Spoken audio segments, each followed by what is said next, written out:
To choose between two separate actions, generally an if-else statement is used.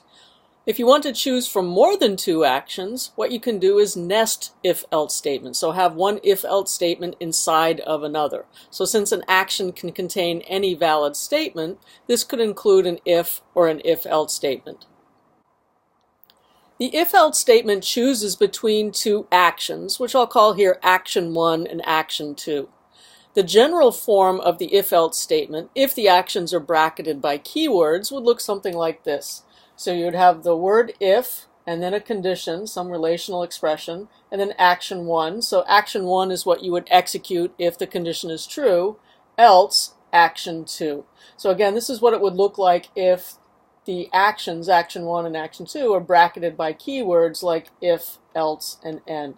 So one and only one of these actions will be executed. Which one depends on the value of the condition. So again, if the value of the condition is true, we execute action 1, and if on the other hand the condition is false, we execute action 2.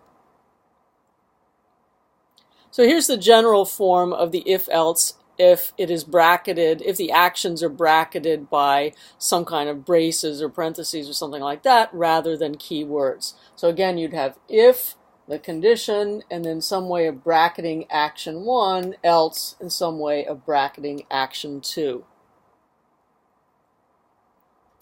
So I want to point out that if-else statements are not always necessary. In other words, sometimes it's just an if statement, not an if-else. So if we had an if-else statement that said if some variable num is less than 0, then I want to put a 0 into the variable num, else num gets the value of num. Okay, so what does that do? Else num gets the value of num. That doesn't change anything. Setting num to num doesn't do anything at all. So this is a case where the else is just kind of silly. It doesn't do anything, and so we can get rid of it. So all we need in this case is an if statement that says if the value of num is less than 0, then we're going to change it to be 0. So for example, just some reason we don't want the variable to have a negative number. Now, nesting if-else statement allows you to choose from more than two actions. So again, this means you can have an if or an if-else statement as the action of another. So if we want a bunch of actions, action 1, action 2, action 3, etc., all the way up to action n, whatever n is, then it might look something like this. Again, this is the general form if it happens to be bracketed by keywords.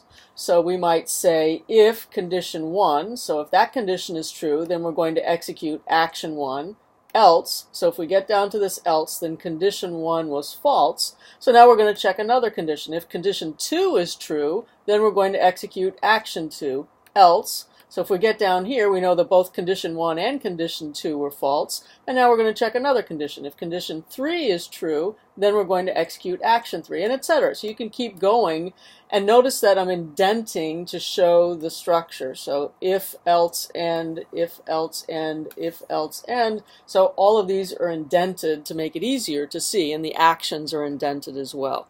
So this is one way that you can accomplish choosing from more than two actions, by nesting, by putting if-else statements inside of another.